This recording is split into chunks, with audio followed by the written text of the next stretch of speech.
ನಮಸ್ಕಾರ ವೀಕ್ಷಕರೇ. ಜಾತಿ ಜಾತಿ ಜಾತಿ ಮಾತೆತ್ತಿದ್ರೆ ಜಾತಿ, ಯಾವ ವಿಚಾರದ ಬಗ್ಗೆ ಮಾತಾಡಿದ್ರು ಜಾತಿ. ಹೀಗೆ ಜಾತಿ ಹೆಸರಲ್ಲಿ ಚಕ್ರ ವ್ಯೂಹದ ಕತೆ ಹೇಳಿದ ರಾಹುಲ್ ಈಗ ಅವರೇ ಸೃಷ್ಟಿಸಿದ ಚಕ್ರ ವ್ಯೂಹದಲ್ಲಿ ಸಿಕ್ಕಿ ಬಿದ್ದಿದ್ದಾರೆ. ಜಾತಿ ಅಂತಿದ್ದ ರಾಹುಲ್ಗೆ ಅನುರಾಗ್ ಠಾಕೂರ್ ಮುಟ್ಟಿ ನೋಡಿಕೊಳ್ಳೋ ಹಾಗೆ ಪ್ರತಿಕ್ರಿಯೆ ನೀಡಿದ್ದಾರೆ. ಬಜೆಟ್ ಬಗ್ಗೆ ಮಾತಾಡಿ ಅಂದ್ರೆ ಚಕ್ರವ್ಯೂಹ ಅಂತ ಮಹಾಭಾರತದ ಕತೆ ಹೇಳಿದ ರಾಹುಲ್ಗೆ ಸಾಕ್ಷಿ ಸಮೇತ ಅಸಲಿಯತ್ತನ್ನ ಬಿಚ್ಚಿಟ್ಟು ಗರ್ಜಿಸಿದ್ದಾರೆ. ಸೂಕ್ತ ದಾಖಲೆಗಳು, ಕಾಂಗ್ರೆಸ್ ಆಡಳಿತದಲ್ಲಿ ನಡೆದ ಅಕ್ರಮ, ಕೈ ನಾಯಕರ ನಿರ್ಧಾರಗಳಿಂದ ದೇಶಕ್ಕೆ ಆದ ನಷ್ಟ, ಇದೆಲ್ಲವನ್ನ ಬಿಚ್ಚಿಟ್ಟು ತಂಡ ಹೊಡೆಸಿದ್ದಾರೆ. ಚಕ್ರ ವ್ಯೂಹದಿಂದ ಹಿಡಿದು ಹಲ್ವಾವರೆಗೆ ಯಾವ ವಿಚಾರವನ್ನು ಬಿಡದೆ ಠಾಕೂರ್ ಮೇಲಿಂದ ಮೇಲೆ ವಾಗ್ಬಾಣಗಳನ್ನ ಬಿಡ್ತಾ ಇದ್ರೆ ರಾಹುಲ್ ಕಂಪ್ಲೀಟ್ ಸೈಲೆಂಟ್ ಆದ್ರು. ಮೊನ್ನೆ ಇದ್ದ ಉತ್ಸಾಹದಲ್ಲಿ ಕಾಲು ಭಾಗ ಉತ್ಸಾಹ ಕೂಡ ಇರ್ಲಿಲ್ಲ ಅನ್ನೋದು ನೀಟಾಗಿ ಗೊತ್ತಾಗ್ತಾ ಇತ್ತು. ಇನ್ನೊಂದೆಡೆ ನಿರ್ಮಲಾ ಸೀತಾರಾಮನ್ ಹಾಗೂ ಕಂಗನಾ ರನೌತ್ ಕೂಡ ರಾಹುಲ್ಗೆ ಸರಿಯಾದ ಪ್ರತ್ಯುತ್ತರ ಕೊಟ್ಟಿದ್ದಾರೆ. ಹಾಗಿದ್ರೆ ಅನುರಾಗ್ ವಾಗ್ಬಾಣಗಳು ಹೇಗಿದ್ವು, ಸುಳ್ಳು ಹೇಳಿದ ರಾಹುಲ್ ಸಿಕ್ಕಿ ಬಿದ್ದಿದ್ದು ಹೇಗೆ, ಇದೆಲ್ಲವನ್ನ ಒನ್ ಬೈ ಒನ್ ವಿವರಿಸ್ತಾ ಹೋಗ್ತೀವಿ. ಈ ವಿಡಿಯೋವನ್ನ ತಪ್ಪದೆ ಕೊನೆ ತನಕ ನೋಡಿ. ಅದಕ್ಕೂ ಮುನ್ನ ಮೀಡಿಯಾ ಮಾನ್ಸ್ಟರ್ ಚಾನಲ್ ಅನ್ನ ತಪ್ಪದೆ ಸಬ್ಸ್ಕ್ರೈಬ್ ಮಾಡಿ. ಹೌದು, ಏನೋ ದೊಡ್ಡದಾಗಿ ಹೇಳ್ಬಿಟ್ರೆ ಆಗೋಯ್ತು, ಮೋದಿ ಸರ್ಕಾರ ಹಾಗೂ ನಾಯಕರನ್ನ ಸರಿಯಾಗಿ ಕಟ್ಟಾಕ್ಬೋದು, ಜಾತಿ ವಿಚಾರದಲ್ಲಿ ಮಾತಾಡಿ ಸಿಕ್ಕಿಸ್ಬೋದು ಅನ್ನೋ ಜೋಶ್ನಲ್ಲಿ ರಾಹುಲ್ ಅಂಡ್ ಟೀಮ್ ಇತ್ತು. ಆದ್ರೆ ಅದೆಲ್ಲವನ್ನ ಬ್ರೇಕ್ ಮಾಡಿ ಅಸಲಿ ಚಕ್ರವ್ಯೂಹವನ್ನ ಹೆಣೆದಿದ್ದು ಅನುರಾಗ್ ಠಾಕೂರ್. ಅವತ್ತು ಸಂವಿಧಾನದ ಬಗ್ಗೆ ಗೊತ್ತಿಲ್ಲದೆ ಇರೋ ಪ್ರಶ್ನೆ ಕೇಳಿದಾಗ್ಲೇ ರಾಹುಲ್ ಅರ್ಥ ಮಾಡ್ಕೊಳ್ಬೇಕಿತ್ತು, ಈಗ ಸುಳ್ಳು ಹೇಳಿದ್ರೆ ವಾಪಸ್ ಬರೋ ಉತ್ತರ ಸರಿಯಾಗೇ ಇರುತ್ತೆ ಅಂತ. ಆದ್ರೆ ರಾಹುಲ್ ಈ ಬಾರಿಯೂ ಅದೇ ತಪ್ಪನ್ನ ಮಾಡಿ ಯಾಮಾರಿದ್ದಾರೆ. ಅನುರಾಗ್ ಠಾಕೂರ್ ಒಂದೊಂದು ಪದಕ್ಕೂ ಸಾಕ್ಷಿ ಸಮೇತ ಉತ್ತರ ಕೊಡ್ತಾ ಇದ್ರೆ ಇಡೀ ಸೆಷನ್ ಸೈಲೆಂಟ್ ಆಗಿ ಕೇಳಿಸ್ಕೊಳ್ತಾ ಇತ್ತು. ಆ ಜಾತಿ ಈ ಜಾತಿ ಅಂತ ಮಾತಾಡಿ ದೊಡ್ಡದೇನೋ ಹೇಳ್ಬಿಟ್ಟೆ ಅನ್ನೋ ಖುಷಿಯಲ್ಲಿದ್ದ ರಾಹುಲ್ ಕಡೆಯಿಂದ ಒಂದೇ ಒಂದು ಸ್ವರ ಆಚೆಗೆ ಬರ್ತಾ ಇರಲಿಲ್ಲ. ಅಂದ್ಹಾಗೆ ಅನುರಾಗ್ ಠಾಕೂರ್ ವಾಗ್ಬಾಣಗಳನ್ನ ಒಂದೊಂದಾಗಿ ಹೇಳ್ತಾ ಹೋಗ್ತೀನಿ. ಕಾಂಗ್ರೆಸ್ ಅಂದ್ರೆ ಆಂಟಿ ಹಿಂದೂ ಅನ್ನೋ ಆರೋಪ ಇಂದು ನಿನ್ನೆಯದೇನಲ್ಲ.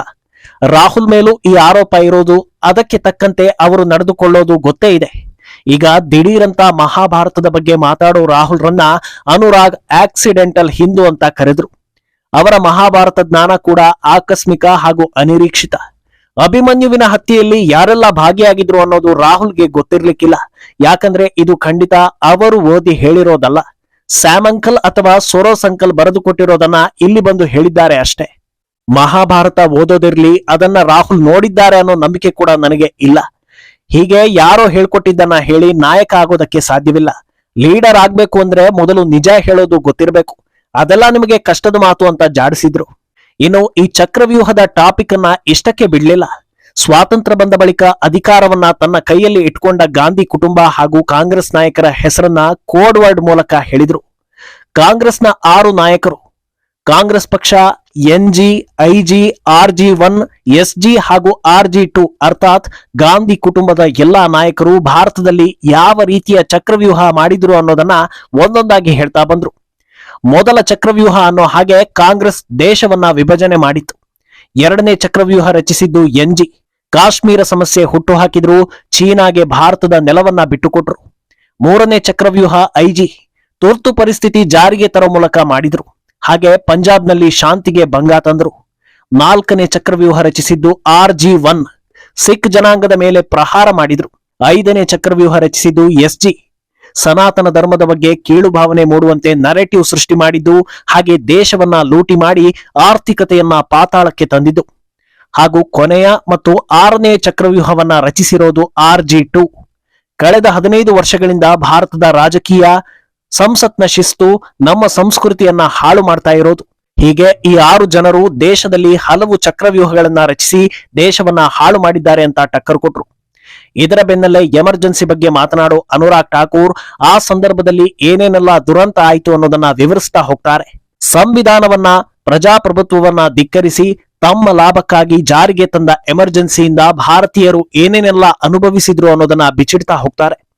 ಅಲ್ಲದೆ ರಾಹುಲ್ ಗಾಂಧಿ ಚಕ್ರವ್ಯೂಹದ ಉದಾಹರಣೆ ಹೇಳುವಾಗ ಮೋದಿ ಹಾಗೂ ಇತರೆ ನಾಯಕರನ್ನ ದುರ್ಯೋಧನ ಹಾಗೂ ದುಶ್ಯಾಸನರಿಗೆ ಹೋಲಿಸಿದ್ರು. ಅದಕ್ಕೂ ಟಕ್ಕರ್ ಕೊಟ್ಟ ಅನುರಾಗ್ ಠಾಕೂರ್, ದುರ್ಯೋಧನ ಹಾಗೂ ದುಶ್ಯಾಸನ ಎಷ್ಟೇ ಕೆಟ್ಟವರಿರ್ಬೋದು, ಆದ್ರೆ ಎಮರ್ಜೆನ್ಸಿಯನ್ನ ಜಾರಿ ಮಾಡಿರ್ಲಿಲ್ಲ ಅಂತ ಹೇಳಿದ್ರು. ಈ ಎಮರ್ಜೆನ್ಸಿ ಕುರಿತ ವಾಗ್ಬಾಣಗಳು ಇಷ್ಟಕ್ಕೆ ಮುಗಿಯೋದಿಲ್ಲ. ಈ ಹಿಂದೆ ನಾನು ರಾಹುಲ್ಗೆ ಒಂದು ಪ್ರಶ್ನೆಯನ್ನ ಕೇಳಿದ್ದೆ, ಸಂವಿಧಾನ ಪುಸ್ತಕದಲ್ಲಿ ಎಷ್ಟು ಪುಟಗಳಿವೆ ಅಂತ. ಅದಕ್ಕೆ ಇನ್ನೂ ಕೂಡ ಉತ್ತರ ಬಂದಿಲ್ಲ. ಅದು ಹಾಗಿರ್ಲಿ, ಯಾವಾಗ್ಲೂ ಕೈಯಲ್ಲಿ ಸಂವಿಧಾನ ಪುಸ್ತಕ ಹಿಡ್ಕೊಂಡು ಶೋ ಕೊಡ್ತಾ ಇರ್ತಾರಲ್ಲ, ಕೊನೆ ಪಕ್ಷ ಅದರ ಪ್ರಿಫೇಸ್ ಓದಿದ್ದಾರ? ಅದರಲ್ಲಿ ಏನಿದೆ ಅನ್ನೋದನ್ನ ನಾನು ಹೇಳ್ತೀನಿ.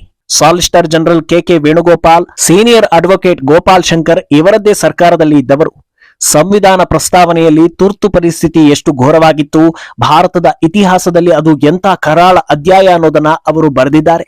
ಇದ್ಯಾವುದು ರಾಹುಲ್ ಓದಿಯೇ ಇಲ್ಲ. ಒಂದು ವೇಳೆ ಬಾಬಾ ಸಾಹೇಬ್ ಅಂಬೇಡ್ಕರ್ ಇರದೇ ಹೋಗಿದ್ದಿದ್ರೆ ಇಂದು ಸಾಮಾನ್ಯ ಜನರಿಗೆ ನಾಯಕರಾಗೋ ಅವಕಾಶವೇ ಸಿಗ್ತಾ ಇರಲಿಲ್ಲ. ಆದ್ರೆ ಇದ್ಯಾವ ವಿಷಯ ರಾಹುಲ್ಗೆ ಗೊತ್ತೇ ಇಲ್ಲ ಅಂತ ಟೀಕಿಸಿದ್ರು. ಅಲ್ಲಿಂದ ಸೀದಾ ಒಬಿಸಿ ವಿಚಾರದ ಬಗ್ಗೆ ಮಾತನಾಡಿದ್ದ ರಾಹುಲ್ಗೆ ಟಕ್ಕರ್ ಕೊಡೋದಕ್ಕೆ ಶುರು ಮಾಡ್ತಾರೆ. ಮಾತೆತ್ತಿದ್ರೆ ಒಬಿಸಿ ಹಾಗೂ SC/ST ಬಗ್ಗೆ ರಾಹುಲ್ ಮಾತಾಡ್ತಾರೆ. ಆದ್ರೆ ಅವರ ಪಕ್ಷದಲ್ಲಿ ಈ ಸಮುದಾಯಗಳಿಗೆ ಆಗ್ತಾ ಇರೋ ಅನ್ಯಾಯ ಏನು ಅನ್ನೋದನ್ನ ಬಿಚ್ಚಿಡ್ತಾ ಹೋಗ್ತಾರೆ. ರಾಹುಲ್ ಪ್ರಕಾರ ಒಬಿಸಿ ಅಂದ್ರೆ only for brother in law commission ಅಂತ ಹೇಳಿ ಹಲವು ಹಗರಣಗಳ ಆರೋಪ ಹೊತ್ತಿರೋ ರಾಹುಲ್ ಸಹೋದರಿ ಪ್ರಿಯಾಂಕಾ ಪತಿ ರಾಬರ್ಟ್ ವಾದ್ರಾಗೆ ಟಕ್ಕರ್ ಕೊಡ್ತಾರೆ. ಒಬಿಸಿ ಬಗ್ಗೆ ಮಾತನಾಡೋ ನೀವು ತಮ್ಮದೇ ಪಕ್ಷದ ಒಬಿಸಿ ನಾಯಕ ಸೀತಾರಾಮ್ ಕೇಸರಿ ಅವರನ್ನ ಹೇಗೆ ನಡೆಸಿಕೊಂಡ್ರಿ, ಅವರನ್ನ ಹೇಗೆ ಆಚೆಗೆ ಅಟ್ಟಿದ್ರಿ ಅನ್ನೋದು ದೇಶಕ್ಕೆ ಗೊತ್ತಿದೆ. ನಿಮಗೆ LOP ಅರ್ಥವೂ ಗೊತ್ತಿಲ್ಲ. ಅದರ ಅರ್ಥ ಲೀಡರ್ ಆಫ್ ಆಪೋಸಿಷನ್ ಅಂತ, ಲೀಡರ್ ಆಫ್ ಪ್ರೊಪಗಾಂಡಾ ಅಲ್ಲ ಅಂತ ಹೇಳಿ ಸುಳ್ಳು ಹೇಳೋ ರಾಹುಲ್ಗೆ ಟಾಂಗ್ ಕೊಟ್ರು. ಇನ್ನು ಅನುರಾಗ್ ಠಾಕೂರ್ ಗರ್ಜನೆ ಇಷ್ಟಕ್ಕೆ ಮುಗಿಯೋದಿಲ್ಲ. ಬಜೆಟ್ನ ಹಲವಾ ಕಾರ್ಯಕ್ರಮದಲ್ಲೂ ಜಾತಿ ತರೋ ಮೂಲಕ ಎಲ್ಲರ ಹುಬ್ಬೇರುವಂತೆ ಮಾಡಿದ್ದ ರಾಹುಲ್ಗೆ ಅವರದ್ದೇ ಭಾಷೆಯಲ್ಲಿ ಉತ್ತರ ನೀಡ್ತಾ ಹೋದ್ರು ಅನುರಾಗ್. ಕಾಂಗ್ರೆಸ್ ಕಾಲದ ಹಗರಣಗಳನ್ನೆಲ್ಲ ಒಂದೊಂದಾಗಿ ಹೇಳ್ತಾ ಹೋಗೋ ಅನುರಾಗ್ ಬೋಫೋರ್ಸ್ ಹಗರಣ, Antrix Devas, National Herald, submarine, Agusta Westland, 2G scam, Commonwealth, ಕಲ್ಲಿದ್ದಲು, ಮೇವು ಹಾಗೂ ಯೂರಿಯಾ ಹಗರಣಗಳ ಹಲ್ವಾ ತಿಂದಿದ್ದು ಯಾರು ಅಂತ ಪ್ರಶ್ನೆ ಮಾಡಿ ವಿಪಕ್ಷಗಳನ್ನ ಕಟ್ಟಿ ಹಾಕಿದ್ರು. ಇನ್ನು ದೇಶದ ಜಾತಿ ಗಣತಿ ಲೆಕ್ಕ ಕೇಳೋದಕ್ಕೆ ರಾಹುಲ್ ಮುಂದಾಗ್ತಾ ಇದ್ದಾರೆ. ಮೊದಲು ಅವರು ಯಾವ ಜಾತಿ ಅನ್ನೋದೇ ಅವರಿಗೆ ಕ್ಲಾರಿಟಿ ಇಲ್ಲ. ಈಗ ಜಾತಿ ವಿಚಾರದಲ್ಲಿ ಹಂಗಾಮ ಎಬ್ಬಿಸ್ತಾ ಇದ್ದಾರೆ ಅಂತ ಟಕ್ಕರ್ ಕೊಟ್ರು ಅನುರಾಗ್. ಇದನ್ನೇ ಅರಗಿಸಿಕೊಳ್ಳೋದಕ್ಕೆ ಅದೆಷ್ಟು ದಿನ ಬೇಕೋ ಗೊತ್ತಿಲ್ಲ. ಆದರೆ ಇನ್ನೊಂದೆಡೆ ಹಣಕಾಸು ಸಚಿವೆ ನಿರ್ಮಲಾ ಸೀತಾರಾಮನ್ ಹಾಗೂ ಸಂಸದೆ ಕಂಗನಾ ಕೂಡ ರಾಹುಲ್ ವಿರುದ್ಧ ಗುಡುಗಿದ್ದಾರೆ. ಸರ್ಕಾರ ರೈತರಿಗೆ ಕನಿಷ್ಠ ಬೆಂಬಲ ಬೆಲೆ ನೀಡದೆ ಮೋಸ ಮಾಡ್ತಾ ಇದೆ ಅನ್ನೋ ಮಾತನ್ನ ಹೇಳಿದೆ ತಡ ನಿರ್ಮಲಾ ಸೀತಾರಾಮನ್ ಎದ್ದು ನಿಲ್ತಾರೆ. ಕನಿಷ್ಠ ಬೆಂಬಲ ಬೆಲೆಯ ವರದಿಯನ್ನ ಕಸಕ್ಕೆ ಹಾಕಿ ರೈತರಿಗೆ ಲಾಭ ಸಿಗದಂತೆ ಮಾಡಿದ್ದೇ ಕಾಂಗ್ರೆಸ್.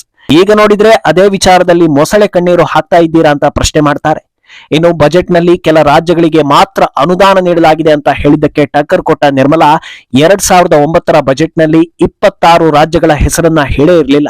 ಹಾಗಂದ ಮಾತ್ರಕ್ಕೆ ಆ ರಾಜ್ಯಗಳಿಗೆ ಅನುದಾನವೇ ಕೊಟ್ಟಿಲ್ಲ ಅಂತಲ್ಲ, ಬಜೆಟ್ನಲ್ಲಿ ಎಲ್ಲಾ ರಾಜ್ಯಗಳ ಹೆಸರು ಹೇಳಲೇಬೇಕು ಅಂತೇನಿಲ್ಲ ಅಂತ ಟಕ್ಕರ್ ಕೊಟ್ರು. ಇದಕ್ಕಿಂತ ಖಾರವಾಗಿ ಪ್ರತಿಕ್ರಿಯಿಸಿರೋ ಕಂಗನಾ ಮೊದಲು ರಾಹುಲ್ ಗಾಂಧಿಗೆ ಡ್ರಗ್ ಟೆಸ್ಟ್ ಮಾಡಿಸ್ಬೇಕು ಅಂತ ಹೇಳಿದ್ರು. ಏನೇನೋ ಮಾತಾಡಿ ನ್ಯೂಸೆನ್ಸ್ ಕ್ರಿಯೇಟ್ ಮಾಡ್ತಾರೆ. ಸಂಸತ್ ಒಳಗೆ ಕಾಮಿಡಿ ಶೋ ನಡೆಸ್ತಾರೆ. ಅಲ್ಲಿನ ಶಿಸ್ತು ಸಂಯಮ ಇದ್ಯಾವುದು ಅವರಿಗೆ ಗೊತ್ತೇ ಇಲ್ಲ ಅಂತ ಕಿಡಿ ಕಾರಿದ್ರು. ಒಟ್ನಲ್ಲಿ ರಾಹುಲ್ ಹೇಳಿದ ಒಂದೊಂದು ಮಾತಿಗೂ ಅನುರಾಗ್ ಜನ್ಮವನ್ನೇ ಜಾಲಾಡಿದ್ದಾರೆ. ದಶಕಗಳ ಹಿಂದೆ ಸುಳ್ಳು ಹೇಳಿದ್ರೆ ಅದನ್ನ ಹುಡುಕೋದಕ್ಕೆ ಸಾಧ್ಯ ಆಗ್ತಾ ಇರದೇ ಇದ್ದಿದ್ರಿಂದ ಜನರು ಅದನ್ನ ನಂಬ್ತಾ ಇದ್ರು. ಆದ್ರೆ ಈಗ ಕಾಲ ಬದಲಾಗಿದೆ. ಸುಳ್ಳು ಹೇಳಿ ಜನರನ್ನ ಯಾಮಾರಿಸೋದಕ್ಕೆ ಸಾಧ್ಯವೇ ಇಲ್ಲ. ಆದ್ರೆ ಹೇಗೆ ಯಾಮಾರಿಸಬೇಕು ಅನ್ನೋದು ಕಾಂಗ್ರೆಸ್ಗೆ ಗೊತ್ತಿದೆ ಅನ್ನೋದು ಜನರ ಅನಿಸಿಕೆ. ಈ ಬಗ್ಗೆ ನಿಮ್ಮ ಅಭಿಪ್ರಾಯವನ್ನ ತಪ್ಪದೆ ಕಾಮೆಂಟ್ ಮೂಲಕ ತಿಳಿಸಿ.